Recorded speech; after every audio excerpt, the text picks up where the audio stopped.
শালাকে ধর, শালাকে ধর, ধর, শালা ধর। গাড়ি আটকালি কেন? জীবন মরণের ছুটি, 1 মিনিট দাঁড়িয়ে যান স্যার। এই রাস্তাতে সর, রাস্তাতে সর। তোর জন্য আমার আসামিটা পালিয়ে গেল। সর সর সর সর সর। 1 মিনিটের তো ব্যাপার, 1 মিনিট দাঁড়ালে কিচ্ছু হবে না। এই তুই কি কবি তাড়াতাড়ি ক। তোর কথা শুনতে কি আমার প্রমোশন আটকে যাবি নি? আসামিটাও তো পালাইলো। সর, আমি আসামিটা ধরে এনে তোর কথা শুনছি।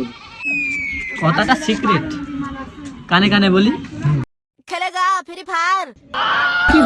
এই তোর জন্য আমার আসামি দৌড় মেরেছে। তুই গাড়িতে ওঠ, তোকে আইকে থানায় নিয়ে গিয়ে শাইস্তা করছে। এই হাবিলদার, একে তোলো তো গাড়ির পেছনে।